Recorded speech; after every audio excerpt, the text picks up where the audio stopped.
Salut, dans cette nouvelle vidéo, je vais vous montrer comment monter l'embrayage IGT8.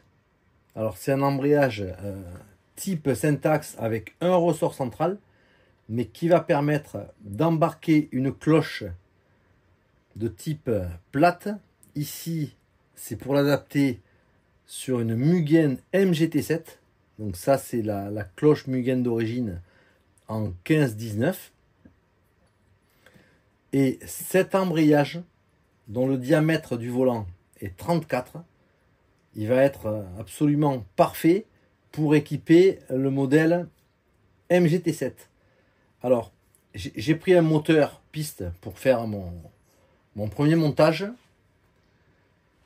J'ai mis une cale de 0,30 derrière le volant. J'ai mis le cône qui est livré avec le volant, puis j'ai mis le volant et 7 écrous de serrage que j'ai serré assez fortement avec la clé de 10. Donc on a le petit jeu de 0,30 derrière le volant.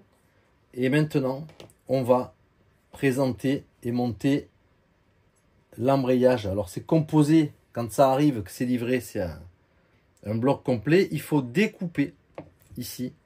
Il faut découper les 4 masselottes.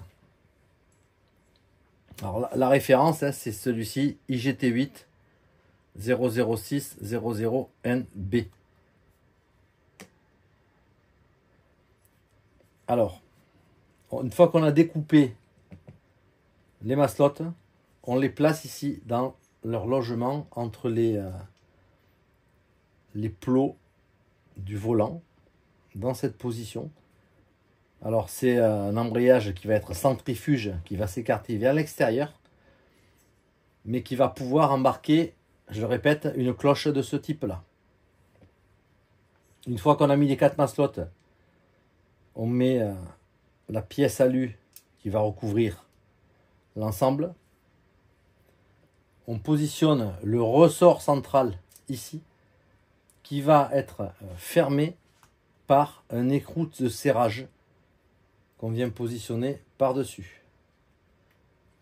Alors là, il faut arriver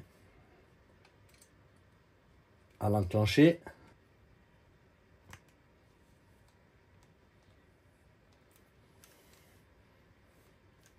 Une fois qu'on l'a enclenché ici, moi ce que je fais, je la visse. Là, il y a le vilebrequin qui apparaît. Et je fais un serrage que je mesure avec un pied à coulisse entre l'écrou et le bout du vilebrequin. Alors là, je n'ai pas la cote précise. On va regarder ce que ça peut représenter à ce niveau-là. Sachant qu'il existe un outil qui permet de faire un calage très précis. Alors moi je vais le faire au jugé, et puis sur le terrain on fera le réglage. Alors on est à 0 entre le bas de l'écrou et le haut du vilebrequin. J'ai 11.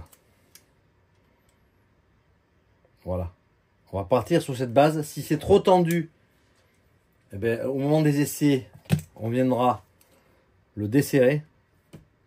Et si c'est trop souple, on viendra le serrer. Alors ensuite,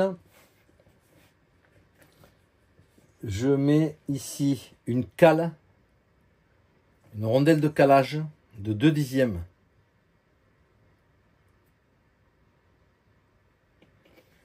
Et un roulement. Voilà, donc là le dispositif il est complètement solidaire et bloqué. Je mets ma cloche comme ceci. Et on s'aperçoit sur la cloche Mugen que le vilebrequin est à l'intérieur, mais on n'aura probablement pas besoin de prolongateur. C'est très important parce que sur pas mal de modèles, on est obligé de mettre un prolongateur du vilebrequin. Donc ici, je mets le second roulement. C'est des roulements haute vitesse 5-10-4. Je viens le positionner ici. Et il vient à fleur du vilebrequin. Alors il y a un petit décalage que je vais venir compenser avec mon écrou de serrage ici. Donc c'est un écrou sur lequel j'ai mis des mini rondelles de 0,3 qui vont venir faire office de prolongateur du vilo.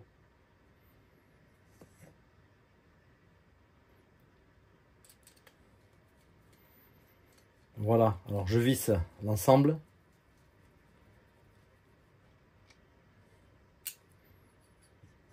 Je vais faire un serrage assez ferme en condition de montage ici.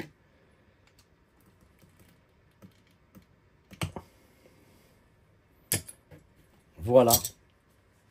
Alors, j'ai ma cloche avec les deux pignons qui est montée sur le moteur.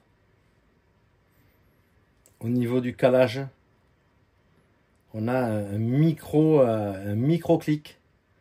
On va représenter 1/10 là.